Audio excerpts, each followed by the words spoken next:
LaxFactor Podcast. What is up, lacrosse fans? You are watching the 66th episode of the LaxFactor Podcast. You're watching or you're listening.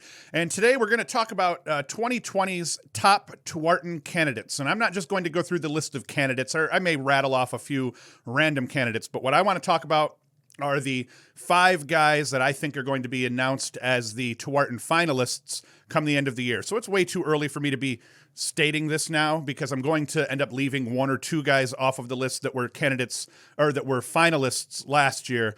But it's just the way it rolls. It's 2020. We need to get rolling with predictions for the 2020 season because it's upon us. Before I do that, be sure to like, subscribe, hit the notification bell to make sure that you're notified when we put new videos out. And if you want to support us beyond that, you can go to LaxFactor.com. You can get yourself t-shirts, hats, mugs, swag, all sorts of things. We have 2 new t-shirts. We have a New York lacrosse t-shirt with the Statue of Liberty holding a lacrosse stick, and we have a Maryland lacrosse t-shirt with a crab superimposed with the Maryland flag. I think it's superimposed. So you can go to LaxFactor.com and get yourself some t-shirts and things like that to help support the channel. Other than that, though, let's get into this. The first guy I want to talk about is the guy that I think is legitimately the favorite, Ament, senior attack out of Penn State. And I'm going to be honest. Initially, I had bundled Ament together with OKeefe because there was some delusional thought I had in my head that I thought these guys are so tied together based on their mutual success and how they play off of each other that there's no way this wouldn't be a Lyle and Miles Thompson type scenario where if one of these guys gets to Tewaaraton, maybe both of them share it. So then I decided to sit down and figure out how many assists of Ament's 126 points. He had 96 assists. How many of them were to OKeefe? I was thinking half of them. That's what my brain was at. I was thinking 40 plus, and it turns out 30. I don't know if I counted completely correctly, but it's right around 30 assists of the 96 that Ament had went to OKeefe. So that means only 30 or so of OKeefe's goals were from Ament. They're not nearly as married together as I thought. I dare say Folds and Ament may be more married together. But moral of the story, Ament, 30 goals last year, 96 helpers for 126 points. That is off the charts. He was right behind Pat Spencer. Spencer was the unequivocal winner, but Ament all year long was, in the media's eyes anyway, the second best player in the country, if not the first by some guys. So I originally wanted to tie them together. I don't think that'll happen. I think that OKeefe, his resume stands alone. I think that if anyone from Penn State is going to win the Tewaaraton, it's going to be Ament. And I think right now, just because of the way the media works and the way, Penn State is a high-quality team competing for a national title, and they will probably compete again this year, and they have a very good shot at making the 24. That's going to get enough eyeballs on Ament, and he is definitely going to have a crazy season this year that I think he is the favorite. What I think will hurt him is that perception that him and OKeefe are married, and that you can't have one without the other. And if you end up having a scenario where they're like, oh, we'd like to give it to both of these guys, maybe they don't give it to either of them. Or maybe they give it to both. But I think that's the one thing that's going to hurt Ament is that people perceive that he's a system guy and that OKeefe, he lives off of OKeefe, he lives off of the system. You put anybody else in that system, they're not going to do what Ament did. You put a lot of guys in that system, they're going to do better maybe than in the systems they're in, especially if they're good feeders and they have good eyes and good hands. But Ament is the best at that. He is the best possible person for that system, and no one could do it better than what he's done, except maybe my second guy. This is the guy that I think is really the best player in the country, Michael Sowers, senior attack out of Princeton, 37 goals, 53 assists, 90 points, nowhere near the help on his squad that Ament has. I mean, Ament's got weapons all over the place on offense, and Sowers, Princeton's not a terrible lacrosse team, and they have a lot of really good players, but it's just not built the same way, and it's just not the same thing. So I think he's the best all-around player in the country. He is a true 50-50 threat. He went 37 Gs, 53 As on the season, but that's just circumstances, attention. When you're the guy and you're turning all the heads and you're the one getting double teamed all the time, you are going to find a lot of easy feeds, and that's what Sowers does. 90 points is not too bad. He played 3 less games than Penn State.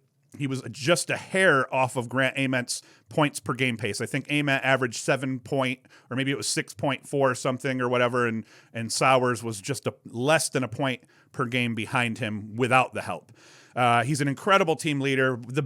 Truly, even this is going to be crazy, even though you have Ament to play here. But I think he's the best QB of an offense out of any player in the country. And by QB, I mean Ament is a feeder, and he is a feeder first. It's obvious. He can beat you on the dodge, but he's a feeder first. Sowers, he will score a goal or dish just as easily. He doesn't care. He's going to take what you give him all the time. And I think he's more of a Rob Pennell player where he's a true 100% two-way threat.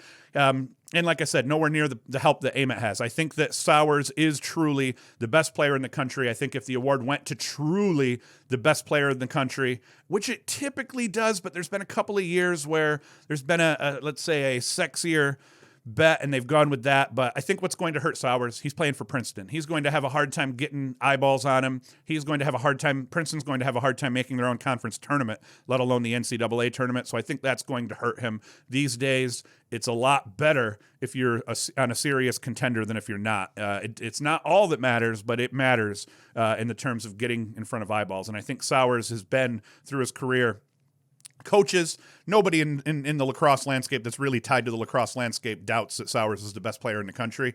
It's just that's not the best player in the country isn't always where the Player of the Year award goes to. And I'm not trashing on that. It's just the way the world works here. My next guy, and I think that all the rest of these guys I don't think have as much of a shot as I think that Ament and Sowers do. I think Sowers, based on his just, everybody knows he's badass, and then Ament just based on the fact that he is obviously, with his point production, is badass. These other guys I don't think have as good of a shot at actually winning it, but I think they all are legit contenders, and I think they will be named finalists. The next one, TD Erlin. The committee is going to want to give this award to TD Erlin because he is deserving to an extent. I think what I'm going to do his hurt first. What hurts him is he's not on the field all the time. He's a Fogo. And yes, I know that Fogos hate being called Fogos, but what does he do? He faces off, he gets off the field. You could start making I'll call a PD LaSala a face-off athlete. And I'm not saying these face-off guys aren't athletes. It's just don't get butthurt when we call you a Fogo if what you do is face-off and get off. So, yes, he's a face-off and he's a get-off-the-field kind of guy. But his impact on the game is unquestionable. The most dominant face-off athlete, there, I gave it to him, of all time. There's other guys that are up there. Baptiste was great, all-time great. He's right below TD in my opinion. And then you have guys like Alex Smith, Paul Cantabine. There's a blast from the past. A lot of guys won't even know about Cantabine. Jeff Snyder. Those guys were all crazy. TD Erlin, here's those guys. Here's TD. He's just that much crazier in a league of his own. 495 faceoffs taken in 2019, 375 won for a 7.58 faceoff winning percentage. That is crazy. 75.8 or 7.58 if you're cool. His impact on Yale's success last year and this year is going to be really easy to see. Without TD, Yale does not make it to the Final Four, I don't believe. And without TD, I do not believe that Yale makes it to the finals. I mean, Yale is really, really good, but Yale had some close games in their stretch to get back to the finals with winning 75% of the faceoffs. And I think a couple of teams started. I always say that teams started figuring out Yale and would neutralize TD by scoring goals off the faceoffs. And against Virginia in the finals, that happened. PD LaSala scored 2 goals off the faceoff dot, but Yale scored a couple off the faceoffs too.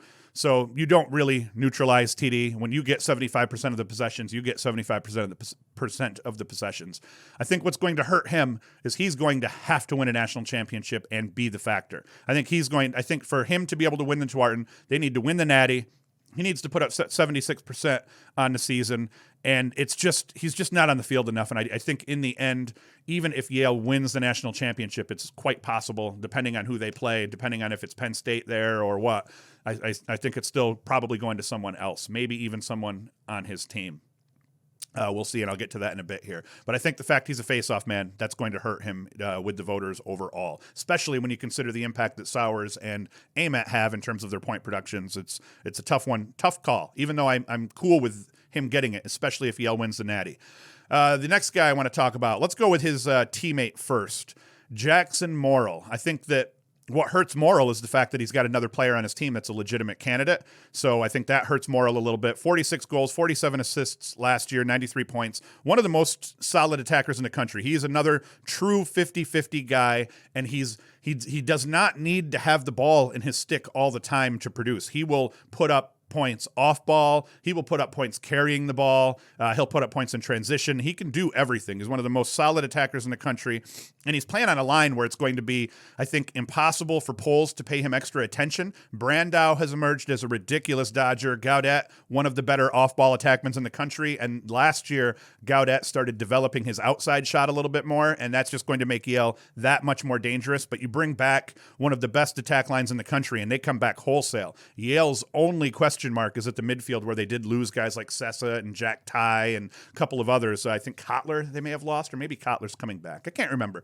But anyway, Morrill's, I think because they lost a lot of midfielders, that may help his point production. I think because he's got two filthy other attackmen on his team, that's going to make it tough for him to get over 100 points. I think if Morrill gets over 100 points, they have to make him a finalist because he is that important to the Yale offense. He's that big of a player. I think what's going to hurt him is the fact that Brandow's emerging, and then you have TD on the team too. I think that if they win a natty, it's like, oh crap, who do we give it to, TD or Morrill? Because both of them will be key, and without either of them, Yale does not have the success that they have. Now, the next guy, and this is the last guy I'm going to talk about, is Jared Bernhardt. And actually, the only new guy on this list, the only guy on this list that wasn't a finalist last year is Jackson Morrill. All the other guys I've mentioned so far, including the guy I'm going to talk about next, Jared Bernhardt, senior attackman out of Maryland, all of these guys were finalists last year with Pat Spencer, and Spencer won the award. So it's not crazy to think that these guys are all going to repeat as finalists, especially because these guys all play on really solid teams other than Sowers, and their success should be duplicated. Bernhardt, 51 goals, 27 helpers, 78 points. He is a tough dodger, just a real blue-collar, probably the most blue-collar player on this list. You can make the argument that Sowers is blue-collar because he's nothing fancy about it. He just gets the job done with his stick in the pocket all the time. But Bernhardt just seems to be a little bit more of a tougher dodge, comfortable dodging from anywhere on the field because he's played midfield a little bit also. So he can dodge from X, he can dodge from wings, he can dodge from out top. More than capable feeder when people pay him too much attention, but it's the goals that he's really after. He is a goal hawk. He's just a capable feeder on top of it. Solid off ball. Not as solid off ball, I don't think, as Morrill, but still a very solid off ball lacrosse player. And he's capable of being that guy that, just like Morrill, he can carry the ball to create his own, or he can let the game come to him when necessary as well. And that's partly by design. When you're on a team like Maryland or Yale, you're going to have a lot of guys around you to help you.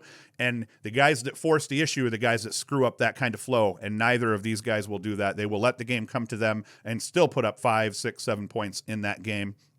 What I think is going to hurt Bernhardt is because of Maryland's style of play, I just don't see his point output going up all that much. I don't see him getting over, say, 90 points in 2020, simply because you got Wisnauskas on that line, you got some other guys, you got Bubba Fairman at midfield, and Maryland's always locking and loading. So I think Maryland has a lot of tools, and their offense is not like hey, let's take lots of chances and let's be super fast paced. They're going to take chances where they have them, and that's about it. So I think that his ability to get up to that 90-plus point plateau is going to be tough. To get over 100 is going to be really tough in their system, and I think that's just going to hurt them. You know, people who vote like it when you make it easy for them. It's easier to vote for a guy with 126 points than 90. I think, like a lot of these guys, Bernhardt, they'd have to win the natty, I think, or at least make it to the finals for him to have serious consideration over some of these other guys. And I think that you're going to need to see Ament not make the Final Four or the finals for maybe Bernhardt or for Sowers to have a legitimate shot. So that's what I think will hurt Bernhardt. Just his ability to get over 100 points because voters like points.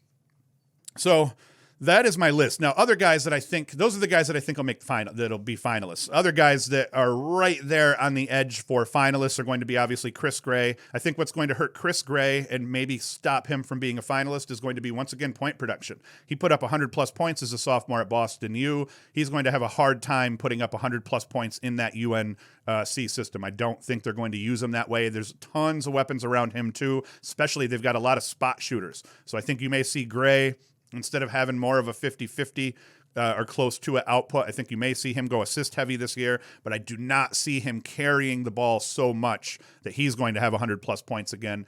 Some other guys that I think are shots, Asher Nolting out of High Point. He's going to probably put up 100-plus points. I think what hurts Nolting's chance of being a finalist is just going to be how far can High Point go. If High Point can have a crazy season like they did last year where they beat Duke and Virginia on the road, but then still didn't make the tournament, I think Nolting has a much better shot. I think that High Point is going to have to prove themselves again first, and then I think they'll have to make the tournament, and then you might be able to see Nolting sneak in as a finalist, but I just don't see that happening. I think there's a lot of seniors here this year, and I think all of my guys are seniors that I have on this list, and I think that's probably how it's going to play out. But Nolting and Gray, they're going to be right there towards the top, and they could squeak in as finalists for sure. They're both that good, don't get me wrong. They may be better than some other guys on this list. I just think that the way things play out, the guys that I have on this list are the most obvious.